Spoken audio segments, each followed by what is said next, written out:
Susie Edwards, thank you very much for coming on. So for those of you who don't know who you are, could you please tell us a little bit about yourself and what it is you are doing? So I'm Susie Edwards. I'm based in Lancashire, near Clitheroe. I have a property business with my husband Ross, and we have just done our first proper project with an investor and using a creative strategy, which is this that I'm in now, which is something we've done on an assisted sale, which is accepted an offer on, and we're just getting it ready for Airbnb. It's just been listed so that it can make some money in the time that it's just sat there. So that's me.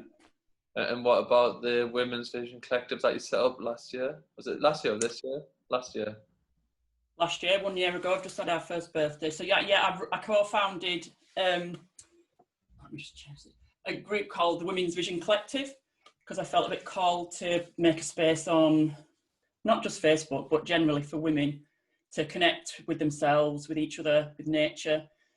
It's got a massive well-being focus because I felt that was really missing, and it is just for women because they need a space where they can be themselves, and that is that space. And is that space a Facebook group? It is a Facebook group, and we've done events, and we had lots of events planned, but obviously those haven't happened. We've done some stuff in the summer, so we've been doing loads of wild swimming and walks and stuff like that. Wild swimming, so swimming in the wild. But we've done tons of challenges like that. We've been able to do some stuff of that in the summer. Yeah. When we had our because in Lancashire we've only had a really short period where we've not been in restrictions where we're not allowed to mix with other households. So. Yeah, of course. And then when you came and spoke at our Liverpool event, that went really, really well, didn't it? Yeah, can't believe that was January, yeah. I know, crazy, isn't it? So could you give us a bit about that kind of background? Obviously what you used to do and what you took away from that. So I used to work with women, supporting new parents. Well, when I say women, new parents, so man and woman generally. And I supported them with feeding, which involved being their peer support, being their listening ear, and lots of things that they brought that came up for them, which was distress, pain, and a lot of inner critic stuff and imposter syndrome. As you can imagine, anyone who's had a child, it's that time when I have no idea what I'm doing. I've read tons of books, but I don't know what I'm doing. So I would support women with that and the feeding side of what I was there for. And when I started in the property space, a lot entrepreneur business space, a lot of that came up for me, and I was having to be my own peer support, and I was helping other people with that. So I learned a lot of stuff over the time. Yeah, perfect. So just finished the first assisted deal. Obviously, was a few hurdles in there, wasn't there? Yeah. You want to talk us through that? Go back to the beginning. So I've been thinking what I was going to talk to you about. I've been thinking back to how did I come into property, and so around about 4 years ago, I was starting to think. I got a job that I really loved. It was a brilliant team of women that I was working with, but I still didn't feel totally fulfilled. And you have those moments of, what am I doing? What am I doing with my life? What do I want out of life? And I started to think about loads of different things. Started reading a lot, doing a lot of self-development stuff. And I've Googled it to find out when I'd listened to it. So I was driving home from school on school run, 15th June 2016. I heard Rob Moore on Radio 2 with Steve Wright talking about life leverage.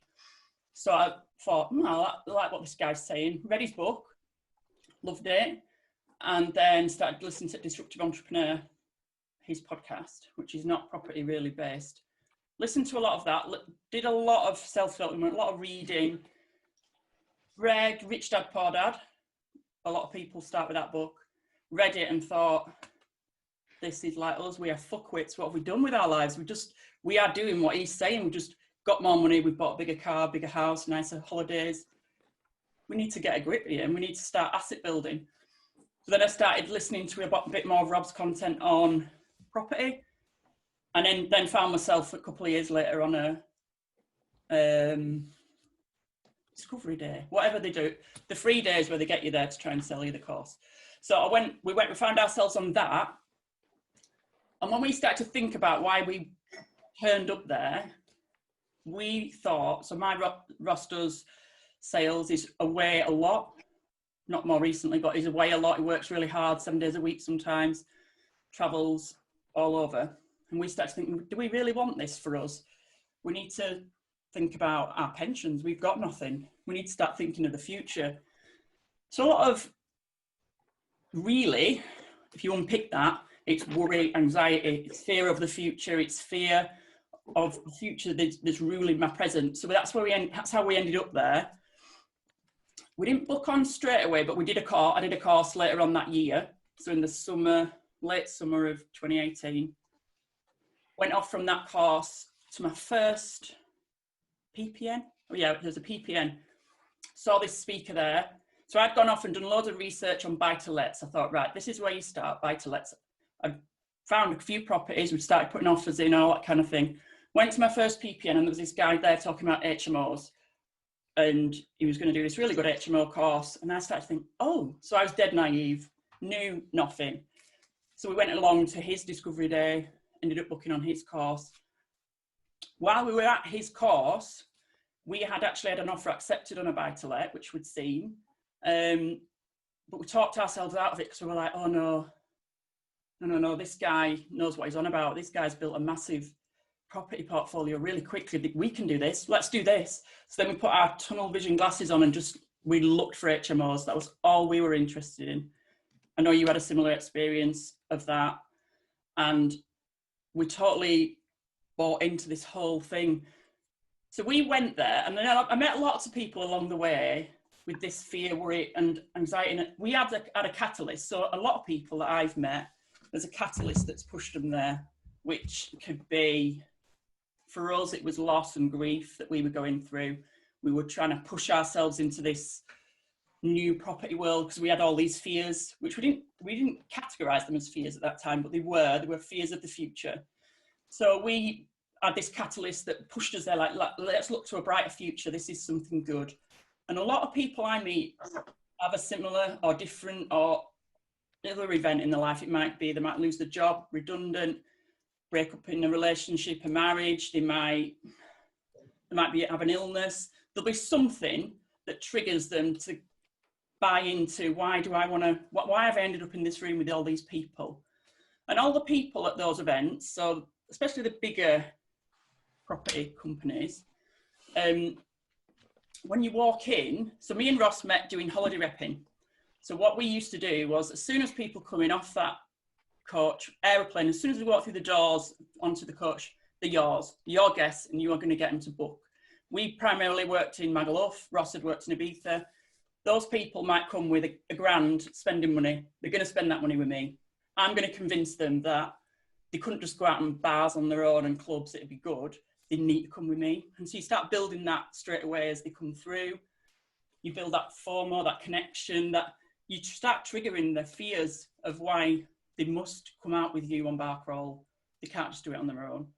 You must spend 3 times as much as what you would do, but you need to spend it with me. And we found at property events, it was just the same. They were building that connection, that real, I feel part of something here. And a lot of people are looking for connection. They might not realise it, but that is what they're looking for. And they really do it really well, that connection. And so when you get there, you might arrive not really knowing so much about that. And you don't really, I didn't recognise at the time.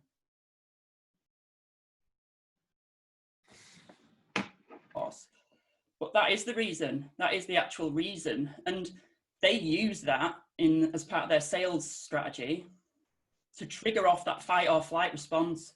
They trigger it. They use certain strategies to do that, to trigger that off so that you go, holy shit, I'm going to buy. And they do that because it works. It categorically works. So we experienced a lot of sit down and work out your outgoings. Everyone will have done this at a property event. Work out your outgoings. Now work out how much you need to bring in to have a good life and how much is your cost of living. Now, what if you lost your job? How long would you last? And they're doing all these exercises to make you feel triggered and you're in that fight or flight response. But it's not till I reflect back that I see what they were doing. And they get you to visualize what you your life could be like if you listened to them and followed their advice. So on reflection, I can see exactly what they were doing, and I can see why I bought into that and why I paid for it. But what they're doing is trying to make us feel really unsafe. This is not slagging off property companies, but they do serve a purpose.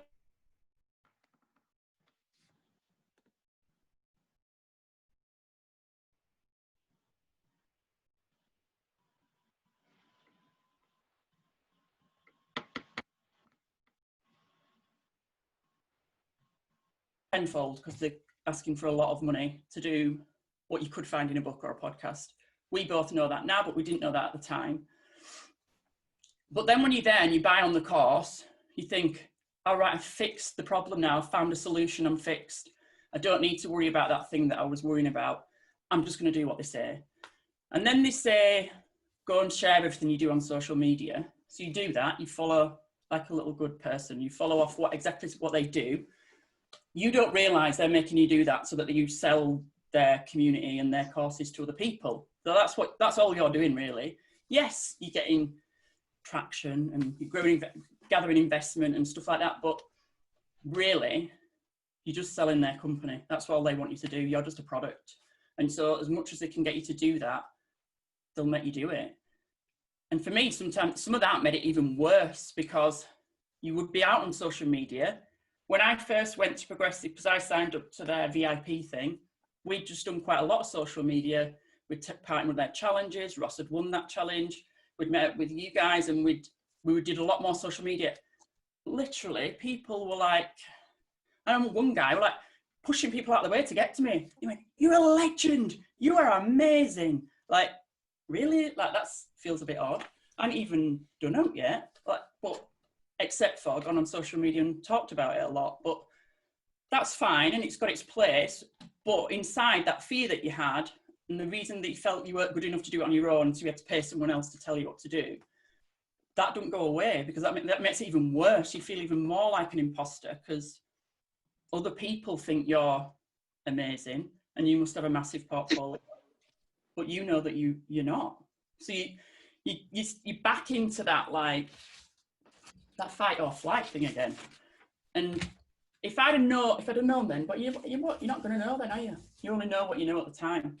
Then I wouldn't have done that. I'd have started on investing in myself first, because it's almost like, right, I'm going to build this property business. I'm going to dig the foundations out, and then I'm just going to fill it with jelly. I'm just not going to bother with the concrete, and I'm just going to build it on top. I'll sort out my fear and my not good enough feelings. When I get successful, that'll all go away. So you don't think about any of that. You just do it. But it's clearly not going to work.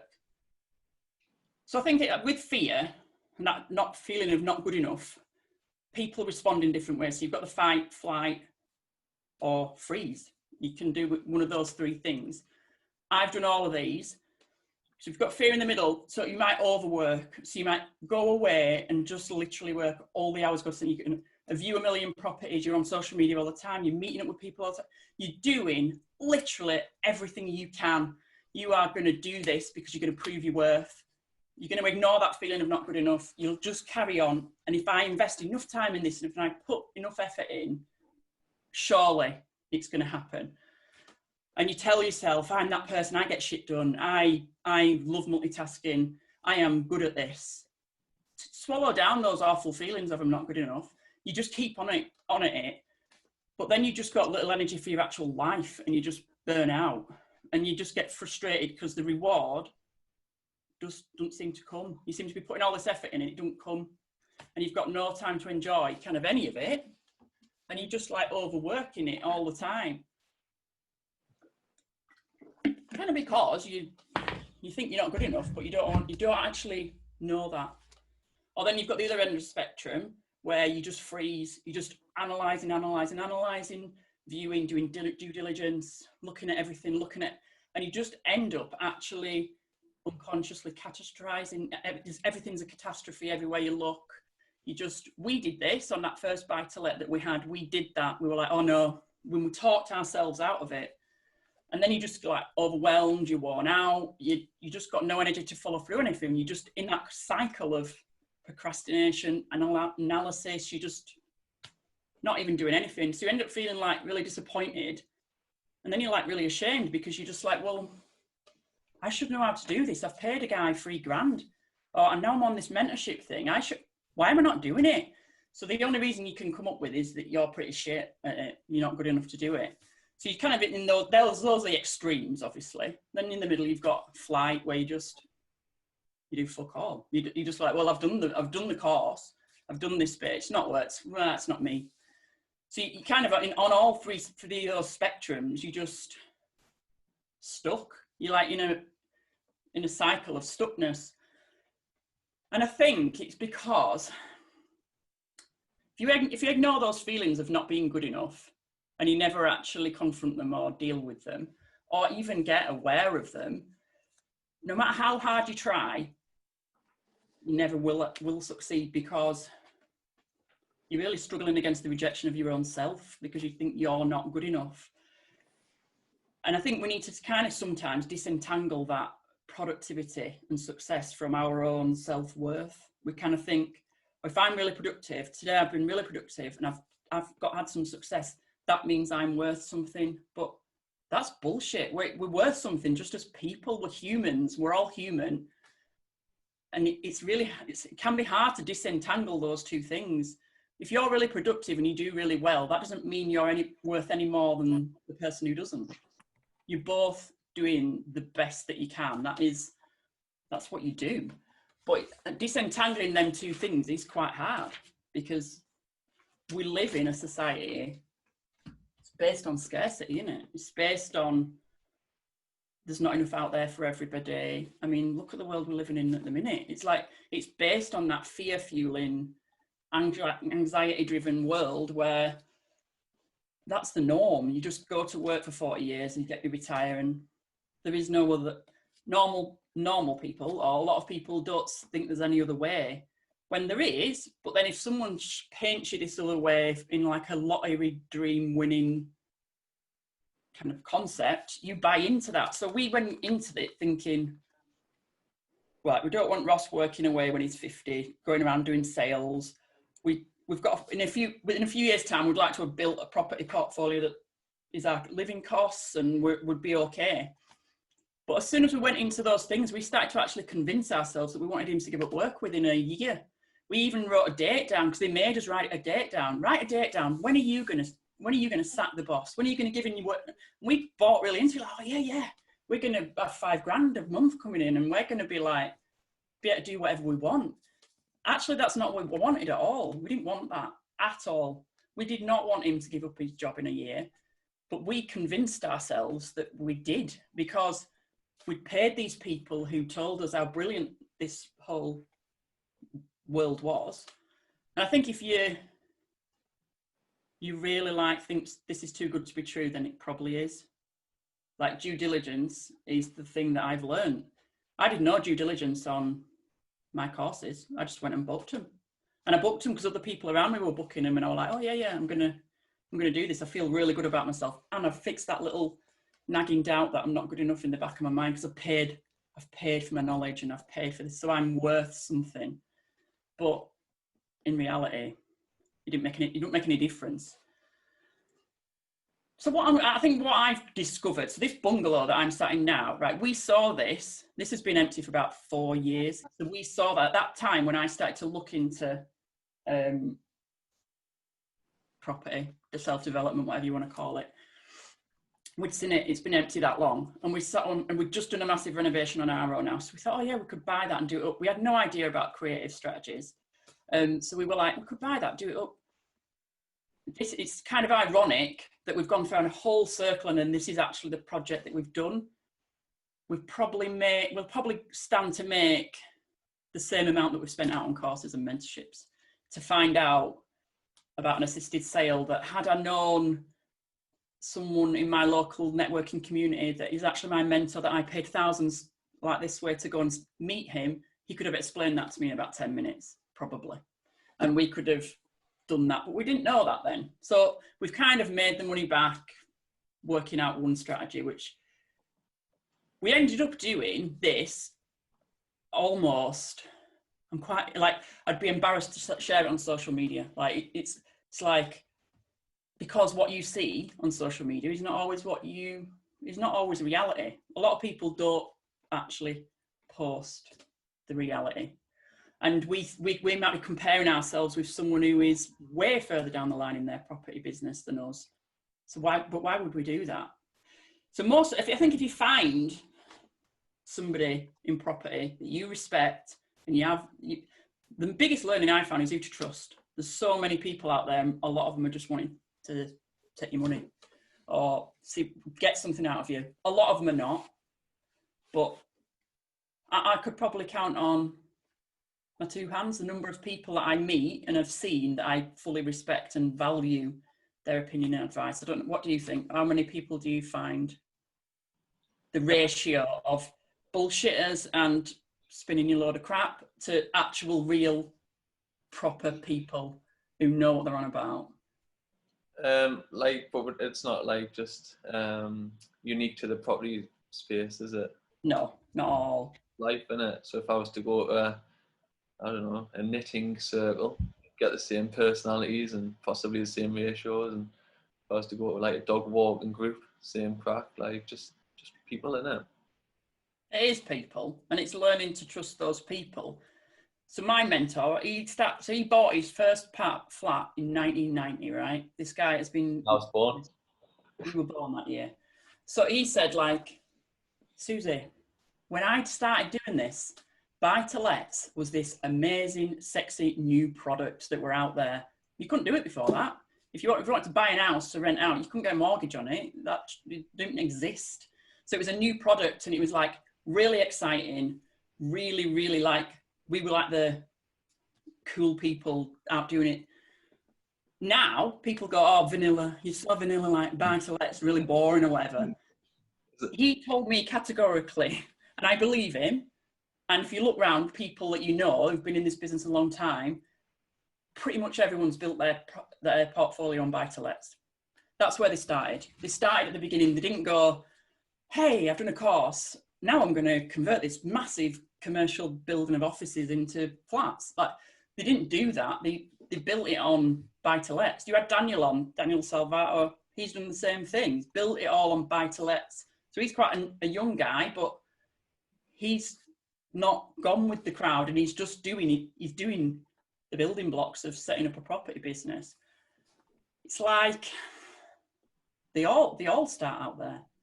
And if you look at anybody, so two people I would really respect is Laura and James Muse, right? So when we put that offer in and had it accepted that buy-to-let, so that was January 2019. So January last year, if you look on Progressive and search for his videos, he was at that time doing videos on, because they were just starting out, videos on buy-to-lets, and he was showing you around his two-bed terrace refurb. So if you scroll back and look at that and compare that to now, if you were just comparing yourself with him now, then, you know, he's just done a new build development. He's doing loads of massive stuff. But if you look back, that's not where he started. He started on smaller stuff. Look at those people and look where they started. Look at anybody that you respect. They probably started in something basic. So start at the beginning, focus on that first deal number 1 to number 5, and stop trying to build up this massive pipeline of massively exciting things that you can show off about, and just do something basic. Start at the very beginning. We've learned tons on this project. If we had have managed to get a property to turn into a 6-bed HMO, the mistakes would have been horrendous, because we've never done it before. We've managed trades on our own properties where we've done renovations, but we've never done it I'm using someone else's money for a start, and in somebody else's house. I don't even own this house that I'm sat in. Like, but do you know what I mean? It's like we would have made some massive mistakes. So start at that very beginning and do your due diligence fully on people who are trying to tell you that that's not the way to do it.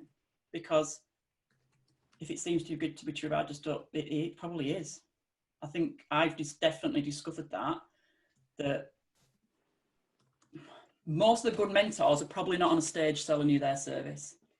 most of the really good, decent mentors, they might not even be mentors, they might just be in property themselves.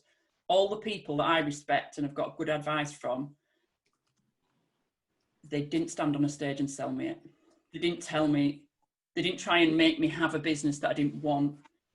So I think if you can get a few of these people in your circle, literally listen to them, listen to what they're saying.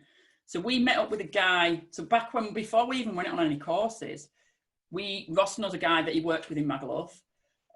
He has got a really good business in Manchester. We went to see him.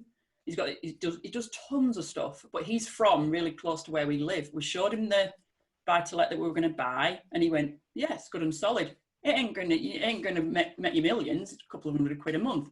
He went, "But I've still got some in that area. We'll never sell them. They're decent. They'll always rent there. Go for it." But we didn't really take his advice. I don't know why, but reflecting at the time, I don't know why we did it. But at the time, reflecting back now, it's because we thought, well, we've not paid him for that advice. Maybe he didn't really know what he's on about. We doubted that he really knew what he was on about, even though he fucking did. He's got a massive, successful business. Ross went to his office, his PA showed him in and showed him all this stuff, but we still thought, oh, we feel a bit, and he said to Ross, "Come for a coffee anytime you like, bring Susie, we'll go out for lunch and stuff."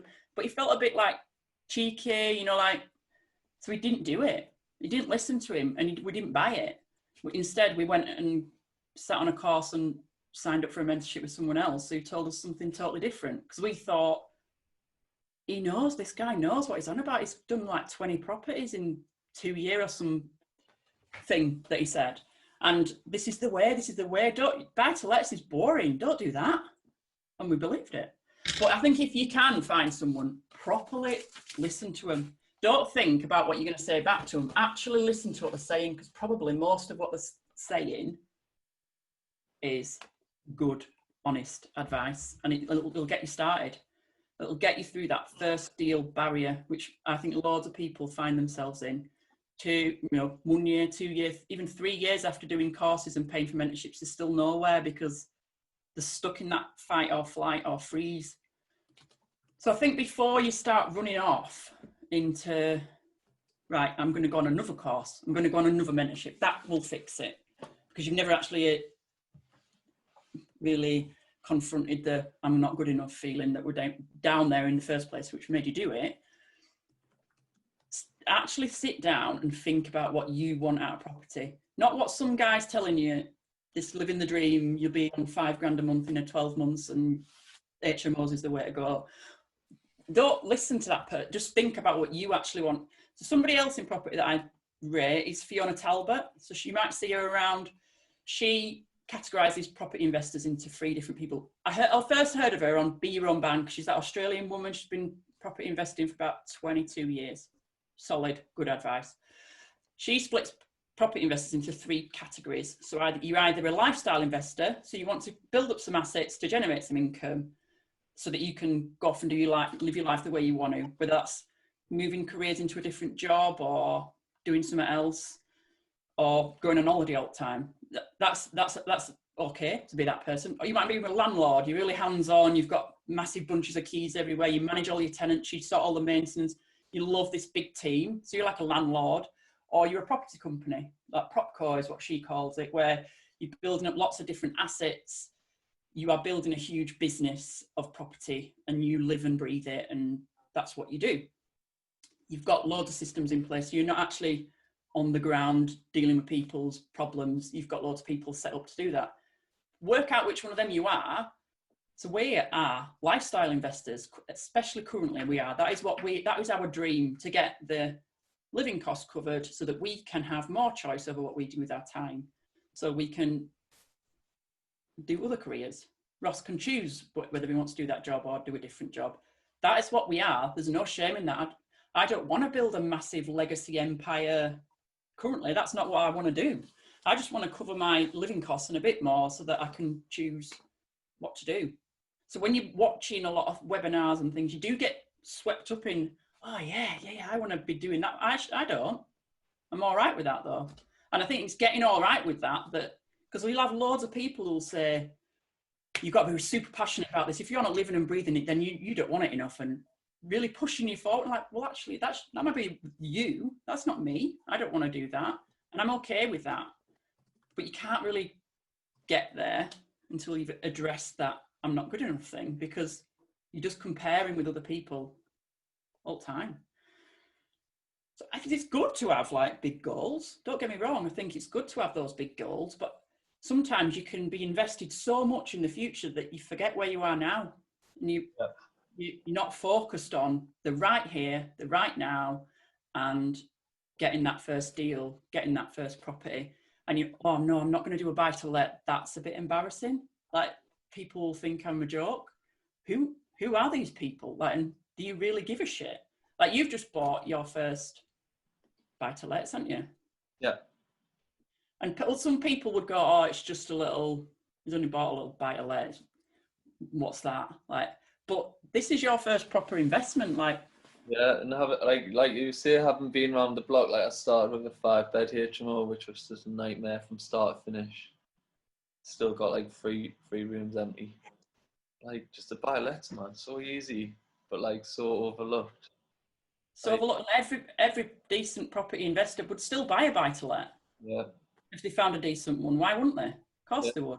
We put boards in the windows straight away as soon as we got the keys, like 2 weeks ago.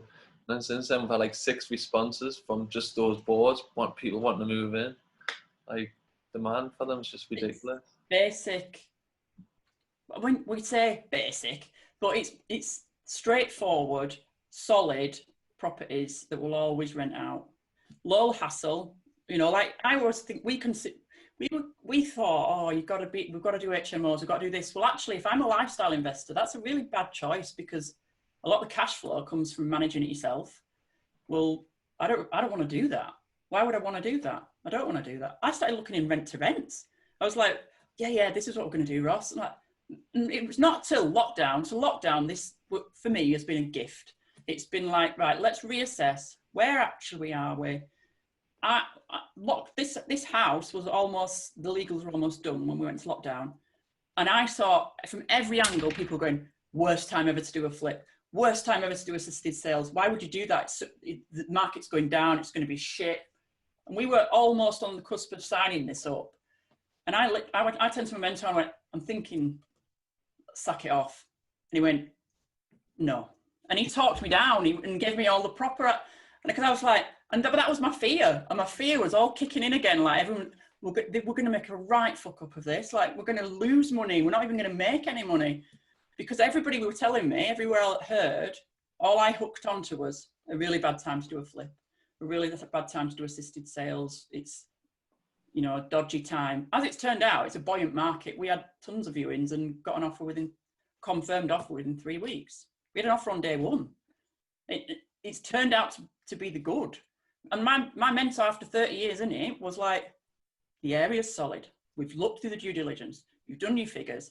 Even if the market drops, the area that you're buying in, no, it won't drop so drastically that you won't make money. And even if that happens, if you only end up breaking even, you've tested your trades out, you've worked out what it's like to do a project, you've made a few mistakes, so you've learnt loads of things, and you were right. And thankfully, we're not going to just break even, we're going to make money back. But it would have been really easy to just think, no, I'm not doing that again. I'm not going to let fear take control of me. You need to start at the beginning. Deal 1, 2, 3, 4, and 5, I think, key. Get those building blocks in, and don't listen to other people. Shut out that noise for a while and focus in on what you properly want, instead of what someone else convinces you it is what you don't want. Yeah. And I think if you're going to invest in anything, the best thing you could invest in is yourself. To sort out those fears, even if you probably don't even recognize them as fears, those feelings of I'm not good enough. We are throwing ourselves into a whole new world, thrown in the deep end where I didn't know anything really, but I'm not a builder. I don't know anything about refurbs. I'm not listed. There's so many aspects of property.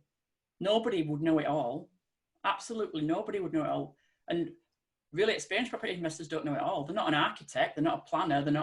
You need to find that, build up those people that that find it. But investing in yourself does not mean your personal development is not the same as your business development. You can't go on a weekend course and learn how to get to know yourself better, know your gut instinct, because you've had a lifetime of different stuff happening to you that have made you adjust the way you behave and adjust the way you feel about yourself and the things you think are possible for you. It's not a weekend course. It's not even a 12-month thing with a person. It's a lifelong commitment to working out what it is that I feel about myself and what things, how's that happened to me. So I follow this guy, Peter Crone. I love this guy. Calls himself the Mind Architect. And he says, life presents us with people and circumstances that reveal to us where we're not free. And that's what that course did to me. It revealed where I wasn't free. I wasn't free of the fear of being older and not having enough money. And for me, that delves up into my past and different stuff of why that is and where that's come from. But I've made that lifelong commitment to myself to invest in myself. And yeah, you can do courses, read books. You can find those moves, but it's not today you're fixed. It's a lifelong thing that you've got to keep doing to get that awareness of who you are and why you operate in a certain way and why things affect you. But connecting with yourself primarily first before you start connecting with other people, and trust yourself, and have absolute compassion for yourself. I could look back and go, what the actual fuck were we doing sitting in a room and then handing over thousands of pounds to someone or mentorship? I could go, what a knob. And if I had no compassion for myself, but with compassion for myself, I'll go, yeah, but if you look at where you were in that, what happening to you, what you felt about things, different things you were dealing with, that's why you did it. And sometimes it does trigger up stuff. I think when you look back and that judgment on yourself, it does trigger up stuff. And sometimes you're going to need to speak to a proper person about that. I'm a massive advocate for counselling, but properly qualified counsellors that can be found on the BACP website. My best friends are a psychologist and a counsellor, so I naturally massively buy into somebody who's trauma-informed, properly qualified to deal with your trauma. There's always some level of trauma. For me, there was some trauma that was there, and I've dealt with that. So I'm grateful for this opportunity that presented me with, that made me reassess my life and the way I was behaving in my life and the things that I was saying to myself, that inner voice of what I was. I'm grateful that I wasted a shit ton of money. I found out those things, but I might never have found out about them because they're uncomfortable to think about. So you push them away. You don't want to think about them. But I've been in a room where somebody's trying to talk about your past and reveal things who are not qualified to do that. I don't agree with that kind of thing. You might have a really good friend, you might have somebody else that you talk to, but But I think these things that happen to us in life, it's like showing you a mirror of how you can be a better human. I truly believe that.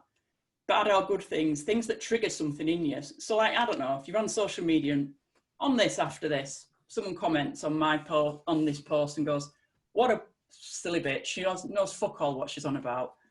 Now, if I read that and I got really pissed off and really mad, it's probably because I agree with them.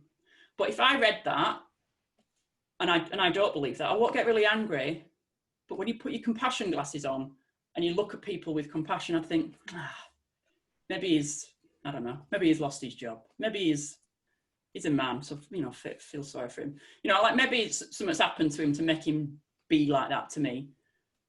If I don't buy into it, then I'm not going to get angry about it. But these things will happen. People will present. But, however, if I got really offended by that and got really upset about it, like, maybe it's because it was true. Maybe I think that. And so it does, I'd feel, life is the best way to teach you how to be better. That is categorically true. But I think you need to focus on your well-being. So many people out there are not. So I've got my vision board. Number one thing on there is sleep, because I struggle with my sleep. Oh, hi, yeah. Is it possible to speak to Karen, please? Oh, Ross is just putting in our conversation. Ross needs to mute himself. Sleep. Now, you'll find loads of people out there who are, you know, the people on that fear, flight, fight or flight, the people in fight who are overworking. Yeah, I can get 4 hours sleep. I'm fine. They're totally not even thinking about the superpower that is sleeping well. Like, and that's a massive part of your well-being. Why would you, I don't care about anything else. So sleep, food, rest, movement, whatever you want. Those 4 things would be what I would focus on. Focus on those 4 things, working yourself into the ground and not focusing on any of those things, whatever that looks like for you. Some people will read a book like Miracle Morning and go, right, I'm going to just do exactly what this guy says. You need to do what's right for you. You need to do little rituals that are right for you, whether those are affirmations, those are eating well, those are going for a run, whatever it is for you. But don't just do what someone else says, because they're not you. We're all unique and we're all brilliant in our own way, but we need to find what that way is. So that's why I think that you can't.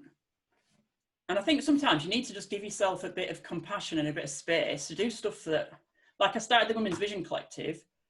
You get so many, I've heard this so many times. You need to find out what your passion is. You need to be really passionate. Find out what your passion is. You need to really then make your passion your profession. You need to monetize this and make this your life. And that is a lot of pressure. I started that group with there was no agenda really for that. It was just to help other women. I've done voluntary work for years. So for me, that's just another level of voluntary work that I love, and it helps me. So it helps them. We're all adding value to each other's lives. Or just something random that you might want to do. I mean, I like singing, and I will find someone else who likes the same music as me. We send each other ridiculous recordings of ourselves singing. I sit on my piano like I am actually singing at a concert or something. Random. But while I'm doing that, I'm not meditating, but I'm living right in the present. I'm not thinking about any other shit. I'm thinking just about that right at that moment. Do some stuff with no agenda. That you don't have to make your money. You don't always have to be super productive. You're being productive by giving yourself some space and time to do other stuff. Like, I like writing. I've discovered that I love writing. I would never have given myself the permission to write a book. I've just written my book, finished the first edit. It's currently with my beta reader, who is reading it currently, which makes me feel a little sick. I have big dreams for that. I have tons of things I want to achieve from that, but I write with no agenda. I write because I love doing it, and I want to get better at it. I want to use my growth mindset to just keep on working at it and get better at it. I don't know what will happen. I have a vision of what I'd like to happen, and it is possible. It will just take it might take a long time. This woman might read this book. She's a fellow writer that I met on Instagram, writes similar type of stuff to me. She might just go, "This is a load of shit." And that's all right. I've asked a specific question. That would be okay, because I'm not a bloody best-selling author right now. It might happen in my life, but I write with no agenda. So whatever it is for you, you're not writing, but creativity, I believe, has a massive part to play in helping you. And I have 2 simple mantras that I live by, which is, in myself I trust. I did not used to trust myself, but in myself I trust, and I can do hard things. Those 2 things always help me all the time. So if something happens that's hard, I go, I can do hard things. It's fine. It's right. When we've been doing recently in Women's Vision Collective, this Wim Hof cold shower thing, one of the women who's doing it had cancer just over a year ago. So she was the one who suggested it. We started doing it, and I was like, "Hey, have you put your head under? I find it really hard. I can't do it." And she's like, "Well, I was used to that from doing my cold cap when I was doing my cancer treatments. My hair didn't fall out." I was like, "Oh fuck, what? Well, I can do it now. I can do." And the next time I was in shower, I literally thought of her, and I thought, if she can do this, you can do it. And I can do hard things. And it's just simple. But I think we do get fed this mantra of, you've got to be passionate, you've got to find something, you've got to really live and breathe it. Just be curious, and just think, I'm open, I'm curious. It's just a little bit gentler, and it's not so much pressure. So I'm being curious at the moment about my writing. If I carried on writing and carried on editing, this is the first book I have written in its entirety. I've edited it, I've sent it off to somebody, I could now go, oh, that's enough, I'm right with it. But I'm not gonna. I'm gonna enter in competitions. I'm gonna try and find an agent. If it doesn't happen now, it will happen. I'm gonna keep on doing it until it happens. And I think it's that's I found my creative outlet that I love, and whatever that is for you. But be curious. Don't make it such a big pressured thing that and people view their property business like that. I've got to be passionate about it. I've got to be living and breathing it. You don't have to. Who says who? Like, says who? There are no rules. Do what you want. And if for you, find your own pace. If for you, buy to let and then buying another and then buying another. No, some people are like, I won't even waste my time on that. What a load of shit. I don't care about those people. I'm not them. I'm me. And if that for them, if they want to build a massive empire, then go for it. It's not what I want to do. I'm not. No judgment there. It's forget about the passion and be curious. I guess is what I'm saying. Perfect. That was quality. That. Thank you very much. Is that the notes finished now? That's my notes finished. I did write a couple more things a bit. I don't know. I just think there's a lot of pressure, and I meet a lot of people who are stuck. I talked to somebody last week who was on my training course in summer 2008 and still not bought anything and swirling. There's so many people out there who are swirling around in this not good enough thing. And I just think, start small. The big dreams can still be there, but just start small. You got to start somewhere, haven't you? Yeah. Think big, start small. Absolutely. There you go. No, a lot of that resonates. Obviously, you know me quite well. I felt like you were talking to me sometimes. Oh no, I'm talking to me. Yeah, but I think because our experiences are similar to a lot of people out there. They are similar because I've seen it happen how I was like thinking, why did I can't even believe I did that. I can't believe that I spent that money on that. Why did I do it? And me saying, why did you do it? I'm judging myself in past just by saying that question. Because with compassion, I know what circumstances you're in and I know how you felt and I know this is why you were doing it. You did what you did at the time. Yeah. What happened and that's it. Learn from it. Everything you can learn from and grow from, it's just the way it is. Of course. And social media kind of makes it worse and makes it better, both. Yeah. No, love it. Well, Susie Edwards, thank you very much for coming on and sharing all of that killer content with us. Absolutely no problem. We'll have to get you back at one of the events once they're up and running again. Events? Real people? Yeah. No, but honestly, thank you very much, Susie. A lot of it really resonates with myself, and I'm sure it will others as well. Other people too, yeah. All right. Have a great day.